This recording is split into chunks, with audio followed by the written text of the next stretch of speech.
বিসমিল্লাহির রহমানির রহিম। আসসালামু আলাইকুম প্রিয় দেশবাসী। ইতিমধ্যে আপনারা জেনেছেন আমরা বৈষম্য বিরোধী ছাত্র আন্দোলন থেকে স্বৈরাচার হাসিনাকে পতন ঘটিয়েছি। আপনারা জেনে খুশি হবেন যে আমাদের তামিম ইকবাল খান, তিনি বাংলাদেশ জাতীয় দলের সাবেক ওয়ানডে ক্যাপ্টেন ছিলেন। তিনি একমাত্র ক্রিকেটার যিনি এই বৈষম্য বিরুদ্ধে যুদ্ধ করে নিজে বিসিবির কেন্দ্রীয় চুক্তি থেকে নিজের নাম সরিয়েছেন এবং তিনি প্রথম প্রতিবাদকারী বিসিবিতে যে বৈষম্যতার জন্য তিনি দল থেকে নিজের নাম প্রত্যাখ্যান করেছে এবং তিনি ক্রিকেট খেলেননি।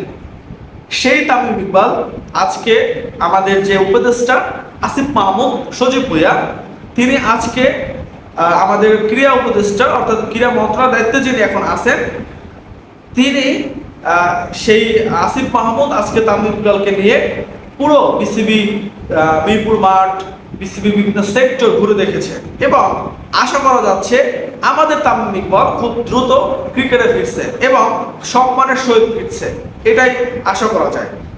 তামিম ইকবাল যেভাবে আপনারা দেখতে পাচ্ছেন, আমি আপনাকে দেখাচ্ছি পিকটা, যেভাবে ভাঙা হাতে দেশের মানুষের মন জয় করেছিলেন, ভাঙা হাত দিয়ে ক্রিকেট খেলে দেশের মানুষকে স্বপ্ন দেখিয়েছিলেন, সেই তামিম ইকবালকে বাদ দিয়ে এবার বিশ্বকাপ খেলেছে। তার সাথে জড়িত যারাই ছিল তাদেরকে সবাইকে বিচারে আনতে হবে। একমাত্র তামিম ইকবালই ছিল বৈষম্য বিরোধী যে আন্দোলন, সে প্রথম কোন ক্রিকেটার বৈষম্যের জন্য তিনি সেই বিসিবি থেকে সরে এসেছেন এবং আজকে তিনি ক্রিকেটের বাহিরে। আমরা চাইব তামিম ইকবাল সহ ইমরুল কায়েস, তামিম ইকবাল, এনামুল হক বিজয়, এরপর হচ্ছে নাসুম আহমেদ, এরকম অনেক ক্রিকেটার আছে যাদের সাথে বিসিবি অন্যায়ভাবে তাদের ক্যারিয়ার ধ্বংস করে দিয়েছিল।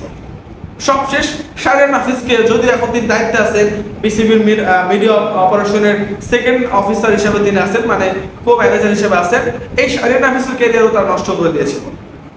আমি এটা বলবো যে আসিফ মাহমুদকে, তিনি যেন আমাদের এই যে বিসিবির যে জঞ্জালগুলো ছিল, সেই জঙ্গলগুলো ছিল, তাদেরকে অপসারণ করে ক্রিকেট বোর্ডকে সুন্দর সুশৃঙ্খল একটি বোর্ডে পরিণত করে এবং সারা বিশ্বে বাংলাদেশের যে পতাকা, সেই পতাকা যেন সারা বিশ্বে আজকে এই ক্রিকেটের জন্য আমরা দেখতে পাচ্ছি, সারা ওয়ার্ল্ডে ক্রিকেটটাকে আমরা ভালোবেসে আমাদের পতাকা বিভিন্ন দেশে দেখতে পাই।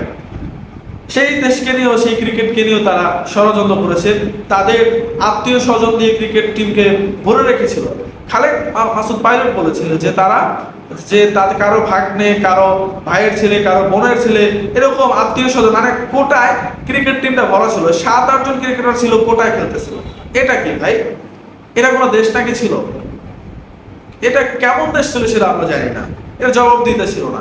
আসিফ মাহমুদকে বলবো যে তামিম ইকবালকে অবশ্যই আবার তার চ্যাম্পিয়ন ট্রফিতে যেন তাকে ক্যাপ্টেন্সি ফিরিয়ে দিয়ে জাতীয় দলের সম্মানের সহিত ফিরিয়ে আনে এবং যেসব ক্রিকেটার অবহেলিত ছিল তাদেরকে পারফরমেন্সের ভিত্তিতে সুযোগ দিয়ে জাতীয় দলে খেলার সুযোগ তৈরি করে দিন। অবশ্যই তিনি একটা উদ্যোগ নিয়েছেন ক্রিকেট ইনস্টিটিউট করার জন্য।